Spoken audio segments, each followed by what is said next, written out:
In a world that is constantly changing, technologically, socially, and emotionally, the one thing that remains infinitely powerful is your brain's ability to adapt and transform. This is neuroplasticity. The brain's innate ability to rewire itself, to create new pathways, and to heal from even the deepest wounds. But this isn't just about science. It's about soul. It's about rediscovering your own inner alchemist, the part of you that turns pain into power, fear into love, and isolation into connection. This journey isn't paved with perfection. It's built through three often underestimated forces: intimacy, vulnerability, and authenticity. These aren't just poetic ideals or feel-good buzzwords. They are the very keys to rewiring your brain and transforming your reality.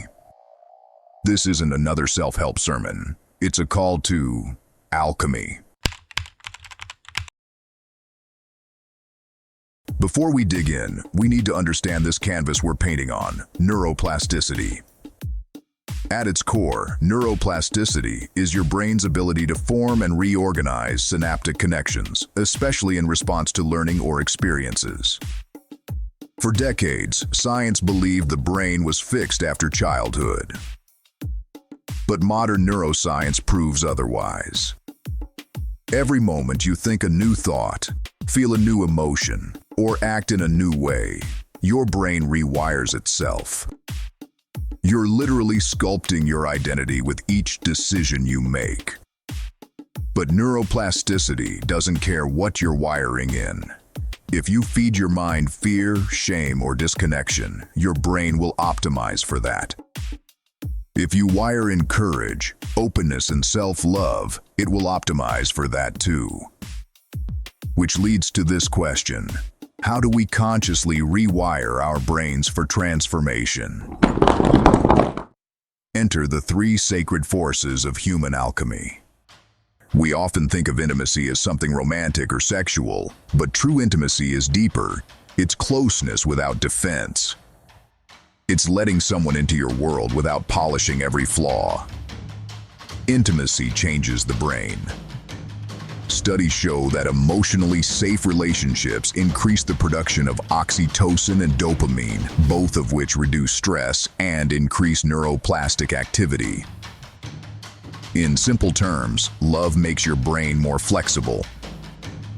It creates fertile ground for growth. But intimacy doesn't begin with others. It begins with yourself. Inner intimacy. Do you really know you? Most of us walk around carrying curated versions of ourselves. We present what's socially acceptable, digestible, and validated.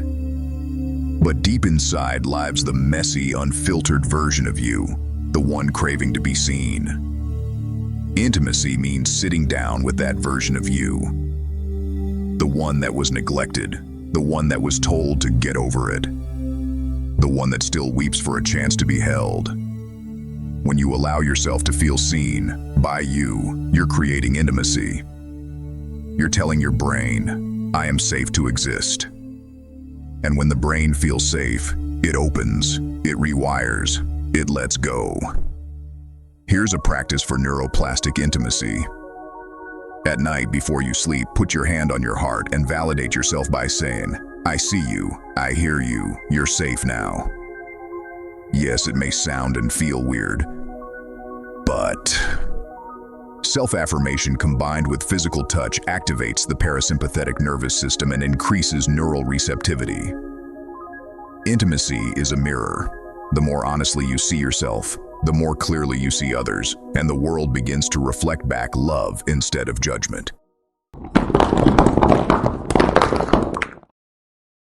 If intimacy is the mirror, vulnerability is the doorway. It's what allows transformation to enter. And yet, it's the one thing most of us avoid like the plague. Vulnerability is saying, I don't know how this will be received, but I'll say it anyway. It's risking rejection for the chance at connection. Why is vulnerability so powerful for the brain? Because when you're vulnerable and met with kindness, It rewrites the story that says you are not enough. This is neuroplasticity in action. When a new experience contradicts an old belief, the brain must adapt. If you grew up believing that crying makes you weak, but a friend embraces you during your tears, your brain begins to form a new truth. My softness is welcome. We often think strength is having it all together. But strength isn't about perfection. It's about presence. True strength says, here is my wound, and I am still worthy of love. And here's what most people don't realize. Vulnerability isn't just healing for you. It's healing for others. When you open, you invite others to breathe a little easier. You become a living permission slip. Vulnerability in action. Try this. Share something true today that you usually hide. It could be with a friend, a partner, or journal it if that makes you feel more comfortable. Observe what happens, not just externally, but internally. That tightness in your chest, that's your brain confronting an old fear. Sit with it.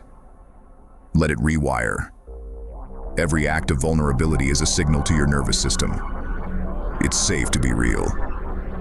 And when the body feels safe, the mind can begin to change.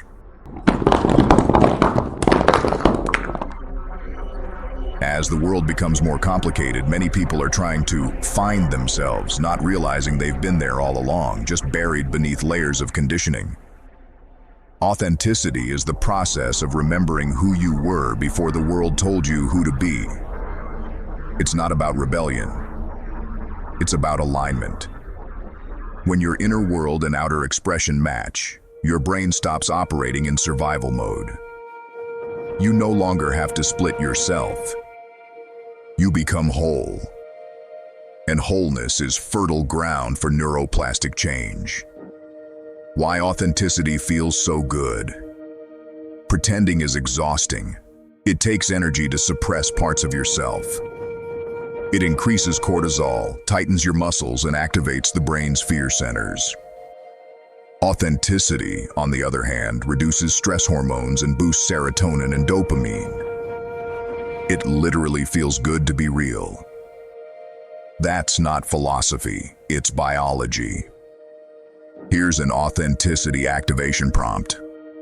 Ask yourself, what do I keep editing out of my life just to fit in? Then ask, what would it look like to keep that in? Start small.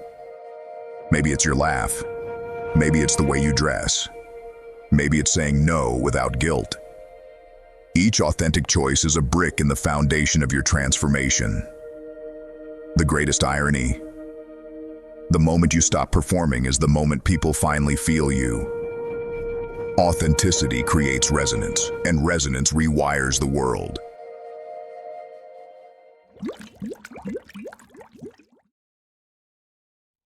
What makes intimacy, vulnerability, and authenticity so magical is not that they're mysterious. It's that they're human. Universally craved, radically honest, and neurologically impactful. When we are intimate with ourselves, we access compassion.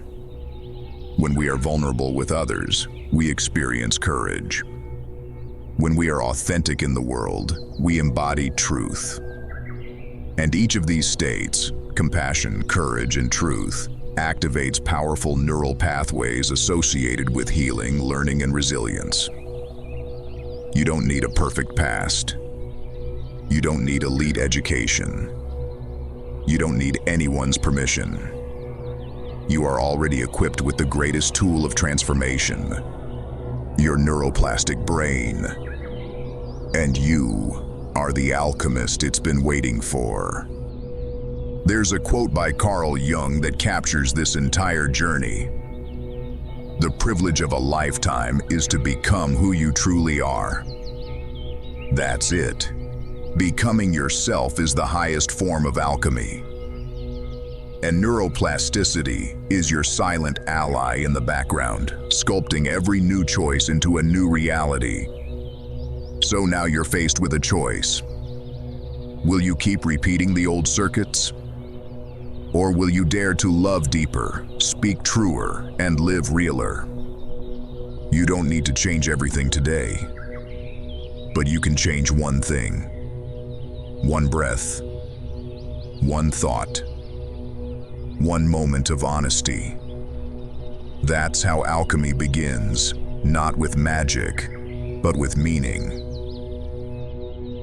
I highly encourage you to start journaling, as this is beneficial for rewiring your thought process. I will leave some journal prompts in the description to help you get started.